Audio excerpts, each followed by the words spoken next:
Классик абхазской поэзии Ио Когония внес большой вклад в развитие национальной литературы. Судьбой ему было уготовано прожить недолгую жизнь, но поэт оставил за собой яркий след.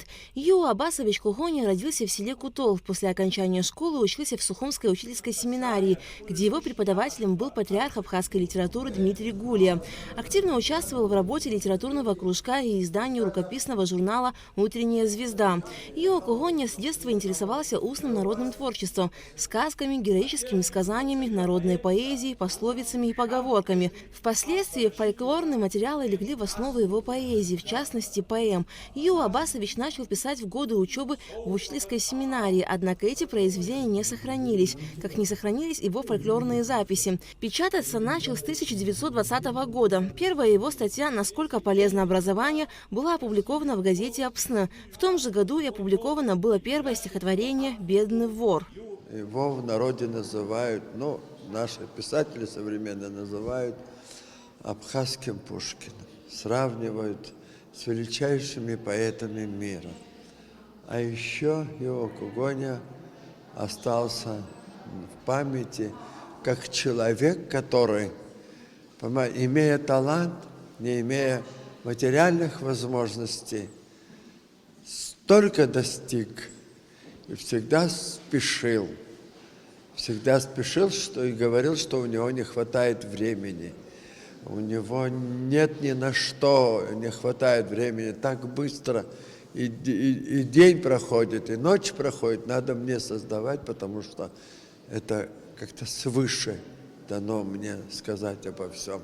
Ио Когония является автором многих стихов и 8 поэм: «Абата Абислан», «Навеем Зауч», «Хмыч Охотник», «Как маршановцы уничтожили друг друга», «Зусхан Ачба и сыновья жена Абислана», «Мшаку Каратышка» и «Пап Барашит», «Сиван Мырзакан», «Ашу Баданака» и «Карачаевец Бакук». В поэмах автор поднимает тему дружбы, верности, предательства, мужества, чести. Поэмы написаны на базе народных сказаний и рассказов. Почти во всех поэмах в центре внимания поэта Апсура – национальная этика ее функционирования. Ио Когония – личность уникальная, творчество его тоже уникальное явление не только в абхазской, но и в мировой литературе. Дело в том, что судьбой не было ему дано пройти тот путь, на который обычно уходят десятилетия. Я имею в виду поэтическая юность, поэтическая зрелость, обретение статуса мастера. Ему пришлось сразу же шагнуть на тернистый путь поэзии уже в статусе мастера. И в силу его природной одаренности, в силу его природного таланта и в силу его ответственности перед своим народом, перед Абхазией в начале XX века, рванувшейся к просвещению. С 1925 по 1928 годы Ио Когония – студент Московского государственного института журналистики. В Москве он был корреспондентом абхазских газет, присылал в Сухум различные материалы культурного характера. У семьи не было средств помогать ему систематически, а стипендий молодому поэту не хватало на жизнь. Зимой Ио Когония иногда не мог посещать занятия из-за неимения соответствующей одежды. Это не могло не отразиться на здоровье поэта. В 1928 году, незадолго до окончания института, Ио Когония тяжело заболел туберкулезом.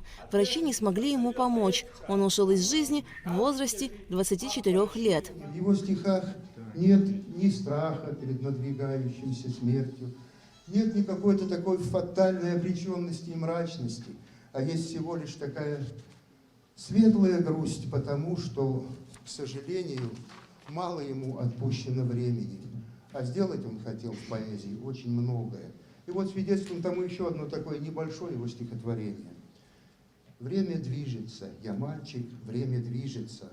Как-то сразу дни нахлынут и растают.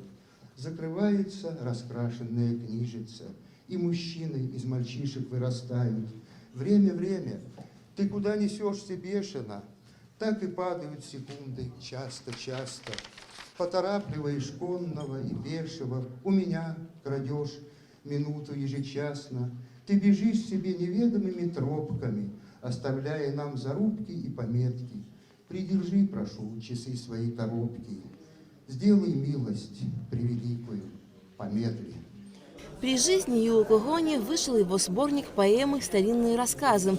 Впоследствии сборники его произведений неоднократно переиздавались. Ряд стихов и поэм перепечатывались в журналах «Алашара», «Амцебс», «Аква», «Апсныкапш» и так далее. Стихи Юо Когони переводились на русский язык, переводы издавались отдельными книгами.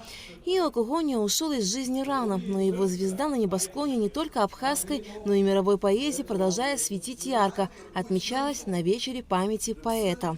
Алика Трапшина, Алгвинджи, Абхазское телевидение.